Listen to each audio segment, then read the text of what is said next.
Welcome to Brian's Real and Quick Reviews, where I'm honest, I'm real, and I'm oh so quick. Join me as I dive into Netflix's latest series, Zero Day, the political thriller that thinks watching CNN counts as action. So, Zero Day is Netflix's latest attempt at making a political thriller that's both House of Cards and Mr. Robot, except it's neither and somehow also worse. What we get instead is a 6-episode slog through bureaucracy, boomer paranoia, and the political equivalent of a badly written 4chan thread.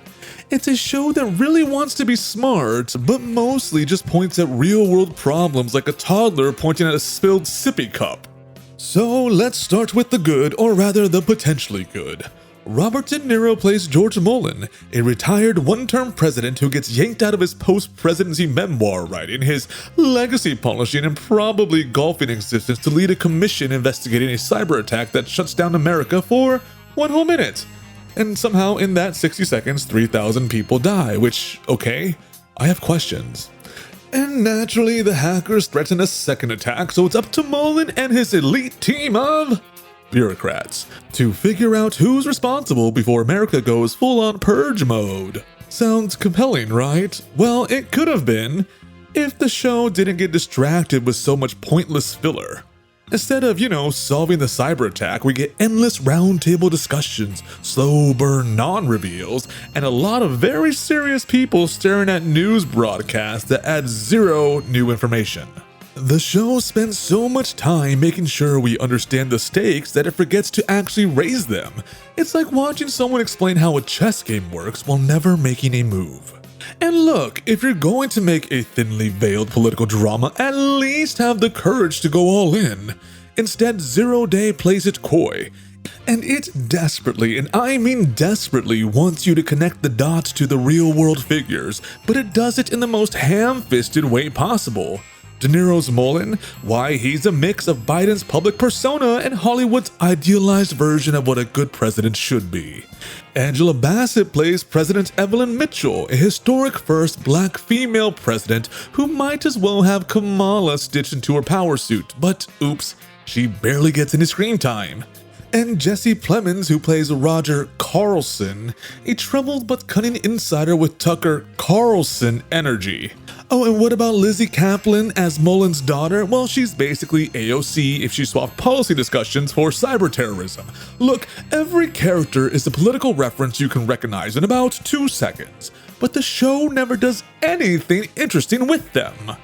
And then there's the big twist, and yes, this is spoilers, but it's also saving you from, well, 6 episodes of nothing. You ready for it? The hackers aren't foreign actors, no, they're the domestic elites, including Mullen's own daughter and the House Speaker. Their evil master plan?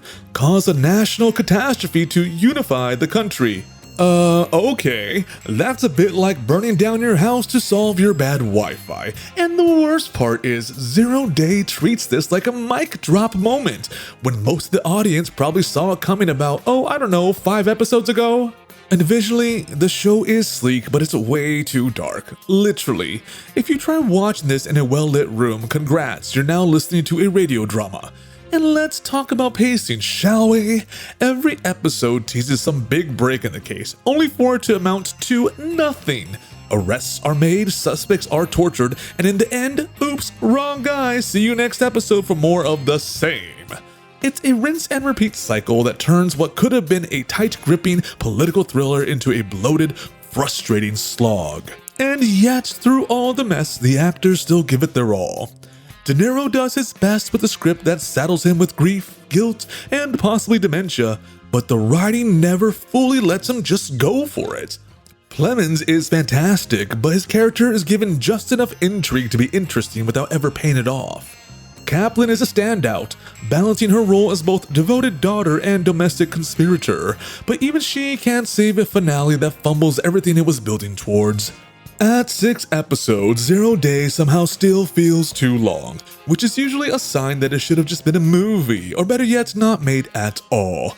Fans of the show will argue that it's all very realistic, but let's be honest, realism isn't the same as entertaining. Watching someone do their taxes is realistic too, but that doesn't mean I want to watch 6 hours of it. So what is my final verdict? Well, I give it 1.5 out of 5 Bryans. Yes, that's right, 1.5 out of 5 Bryans. 1 Bryan for Plemons and Kaplan, half a Bryan for effort. But the show itself, about as thrilling as watching C-SPAN on mute. Which isn't a bad idea.